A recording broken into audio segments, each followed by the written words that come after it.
नमस्कार, मैं हूं आपके साथ मयंक। देखिए, एक बहुत बड़ी खबर। 5 दिन हो गए हैं ईरान और अमेरिका की जंग को, और दोनों तरफ से जो है हमले हो रहे हैं। ईरान की तरफ से मिसाइलें बरसाई जा रही हैं, लेकिन इसी बीच एंट्री हो गई है नॉर्थ कोरिया की, और नॉर्थ कोरिया के लीडर किम जोंग उन की तरफ से एक बयान सामने आया है जो सोशल मीडिया में तेजी से वायरल हो रहा है। हर कोई इसकी चर्चा कर रहा है। और किम जोंग उन क्या कह रहे हैं? किम जोंग उन कह रहे हैं कि मैं चाहूं तो एक मिसाइल से पूरे इजराइल को खत्म कर दूंगा। किम जोंग उन कह रहे हैं, शायद डोनाल्ड ट्रंप के अंदाज में ही वो जवाब दे रहे हैं कि मैं चाहूं तो एक मिसाइल से पूरे इजराइल को ख़त्म कर सकता हूं। देखिए, उन्होंने कई और बातें कही हैं जो इस बयान, इस पूरे हालात में बेहद अहम है। किम जोंग उन के क्या वर्ड्स हैं मैं बता रहा हूं। If Iran requests we will supply missiles against Israel.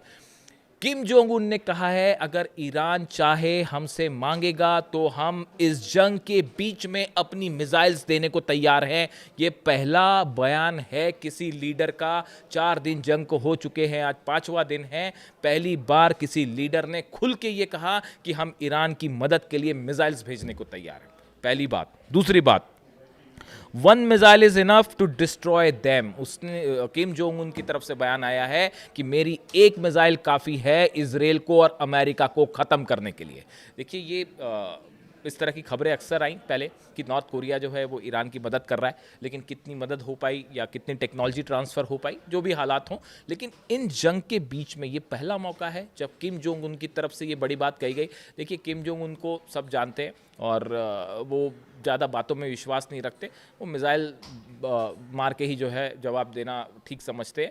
अब उनकी तरफ से जिस तरह से हमले हुए ईरान पे और अली खामेनी साहब की शहादत हुई, उसके बाद बताया जा रहा है कि किम जोंग उन भी बड़े एग्रेसिव मूड में हैं, और अब उनकी तरफ से सार्वजनिक रूप से ये कहना कि मेरी एक मिसाइल इजराइल को उड़ा देगी और अगर ईरान चाहेगा तो मैं मिसाइल भेज दूंगा। इन सब बोलने के बाद भी अमेरिका और इजराइल कुछ करने और कहने को तैयार नहीं है, क्योंकि नॉर्थ कोरिया के पास बॉम्ब है और 5 बार जो है 6 बार टेस्ट भी कर चुका है। तो वहाँ पे अगर हमला करेंगे तो किम जोंग उन क्या करेंगे वो सब जानते हैं। इसके साथ ही देखिए, एक और बड़ा अहम डेवलपमेंट है। कल जो है, जहाँ तक न्यूक्लियर चीज़ों का सवाल है, एक तो कल फिर एक बार जो है वो भूकंप आया ईरान में, और भूकंप आया और दुनिया भर की मीडिया शुरू हो गई कि जो है टेस्ट हो रहा है, टेस्ट हो रहा है, न्यूक्लियर टेस्ट हो रहा है, न्यूक्लियर टेस्ट हो रहा है। कभी कभी तो लगता है, बड़ी हैरानी की बात है, ईरान के सुप्रीम लीडर अली खामेनी साहब ने हमेशा कहा हम कभी न्यूक्लियर बॉम्ब नहीं बनाएंगे, और उन्होंने कभी इस बात से समझौता नहीं किया, आखिरी तक समझौता नहीं किया। तो अब क्यों टेस्ट होगा? दूसरी बात सुनिए आगे। कल रूस के विदेश मंत्री लावरोव की तरफ से एक बयान आया। उन्होंने ये कहा, ईरान के पास न्यूक्लियर बम होने के कोई सबूत नहीं मिले हैं। यानी कि जिस बात को लेकर ये पूरे हमले किए गए, जो ट्रंप की तरफ से कहा गया कि, और विटकॉफ की तरफ से बयान आया कि वो जो है 5 दिन में और 6 दिन में जो है बम बना सकते हैं, 11 बम ईरान बना सकता है, परमाणु बम बना सकता है, इसलिए हम हमले कर रहे हैं। रूस की तरफ से कहा गया इसका कोई सबूत नहीं है कि ईरान न्यूक्लियर बम बना रहा था या उसके पास न्यूक्लियर बम है।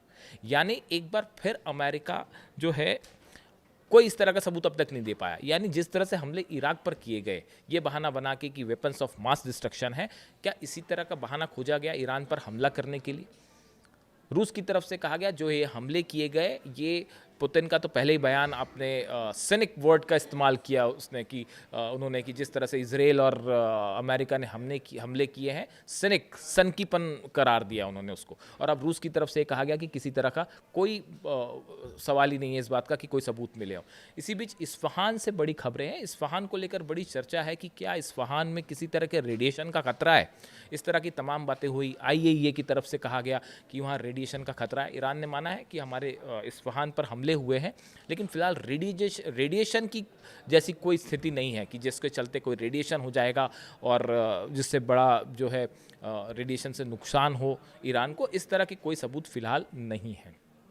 इसके साथ एक और डेवलपमेंट, एक और खबर, कई ड्रोन से बताया जाता है कि बीती रात इजराइल ने, बल्कि बीती शाम जो है, इजराइल की तरफ से कई ड्रोन अटैक की कोशिश की गई इस्फहान में। यानी कि इस्फहान के आसमान पे 2 ड्रोन अटैक्स थे जो कि वहाँ पे अटैक करने गए थे, उनको ईरान के एयर डिफेंस ने मार गिराया है। इस तरह की खबरें हैं। देखिए, इस्फहान पर हमले हो रहे हैं, लेकिन कई सारे एयर डिफेंस सिस्टम्स ऐसे हैं जो जिनकी लोकेशंस पता करना बेहद मुश्किल काम है। अंडरग्राउंड से उनमें से काफ़ी कई सारे, और इजराइल के ड्रोन्स मार गिराए गए इस्फहान में। ये बात कंफर्म है, मतलब इस सूत्रों से खबर नहीं है, कंफर्म खबर है कि कई ड्रोन्स जो हैं इस्फहान में गिराए गए जो वहाँ हमला करने गए थे। यानी देखिए कुल मिला के हालात ऐसे हैं कि एक ऐसी जंग है जिसमें अमेरिका और इजराइल कूद तो गए हैं।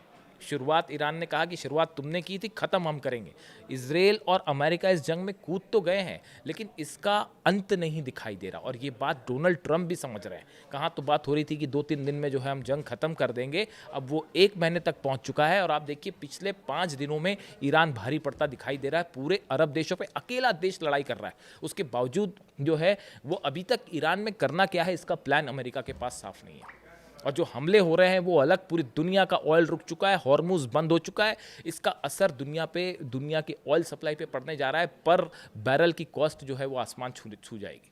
ऐसे सिचुएशन में ये वॉर एक्सपर्ट्स बता रहे हैं कि जैसा प्लान करके हुआ था वो बिल्कुल पूरी तरह से फेल है। और जो डोनाल्ड ट्रंप कह रहे हैं कि ईरान बातचीत को तैयार है, बिल्कुल तैयार नहीं है। और ये बात है इस तरह की ईरान सरेंडर करेगा या वहाँ की जनता किसके साथ है।